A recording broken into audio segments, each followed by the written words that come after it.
Israeli forces have killed at least 254 people in widespread bombardment across Lebanon, hours after the United States and Iran agreed to a 2-week ceasefire aimed at easing regional tensions. Iranian officials accused both the United States and Israel of reneging on agreed terms, arguing that Lebanon should have been included in the pause in fighting. The escalation has raised concerns about the durability of the ceasefire and the broader prospects for stability in the region. U.S. Vice President J.D. Vance, who is expected to lead American negotiators in upcoming talks in Pakistan, said it would be Iran's choice if negotiations collapse over the issue of Lebanon. I think the Iranians thought that the ceasefire included Lebanon, and it just didn't. We never made that promise. We never indicated that was going to be the case. What we said is that the ceasefire would be focused on Iran, and the ceasefire would be focused on America's allies, both Israel and the Gulf Arab states.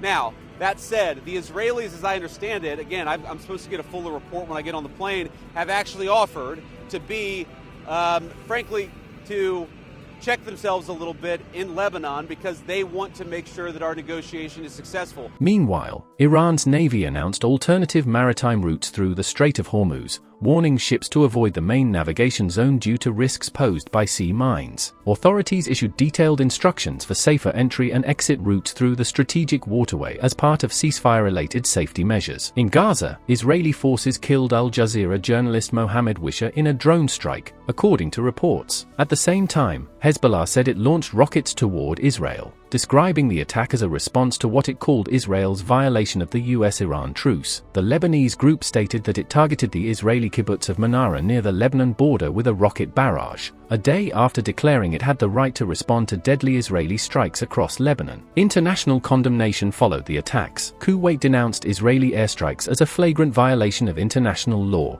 international humanitarian law, and United Nations Security Council Resolution 1701. Kuwait's foreign ministry said the strikes resulted in the deaths and injuries of hundreds of civilians and warned that continued aggression threatened Lebanon's sovereignty, security, and stability. The ministry urged the international community, particularly the UN Security Council, to take decisive action to deter further attacks and reaffirmed Kuwait's solidarity with Lebanon. The United Nations also strongly criticized the violence. UN Human Rights Chief Volker Turk described the scale of killing and destruction in Lebanon as horrific and said such carnage occurring within hours of a ceasefire agreement defied belief and placed immense pressure on an already fragile peace. He cited an overnight strike near Hiram Hospital in Al-Abbasi that reportedly killed 4 people and damaged the medical facility, as well as another attack on an Islamic Health Authority ambulance in Claylak that reportedly killed 3. Turk called for prompt and independent investigations into all alleged violations. Turkey accused Israeli Prime Minister Benjamin Netanyahu's government of undermining international peace efforts and worsening the humanitarian situation in Lebanon. Similarly, Syria's foreign ministry said Israeli actions violated international law and the UN Charter,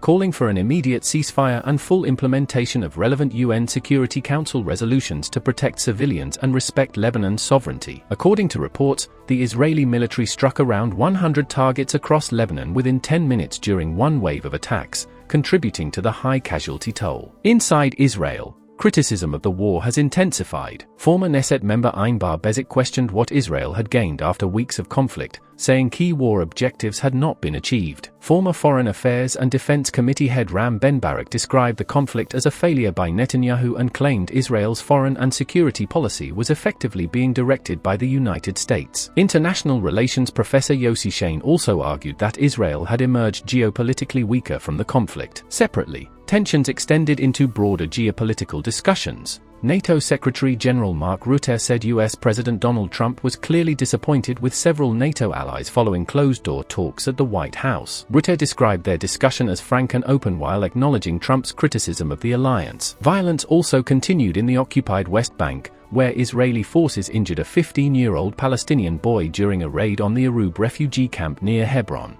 Israeli troops also conducted raids in Hizma near East Jerusalem using stun grenades and tear gas, while another Palestinian was hospitalized after being beaten by Israeli settlers in the Jordan Valley. Public protests erupted internationally following the ceasefire announcement. Hundreds of anti-war demonstrators gathered in New York City's Times Square calling for a permanent end to the conflict and an immediate halt to attacks on Lebanon. Demonstrations also took place outside Israel's embassy in London with similar demands. Financial markets reacted to shifting ceasefire expectations. Japan's Nikkei share average fell 0.4% as optimism surrounding the truce faded, reversing gains from the previous session when the index surged on hopes the Strait of Hormuz would reopen. The broader Topix index also declined, reflecting renewed investor caution amid ongoing uncertainty in the region.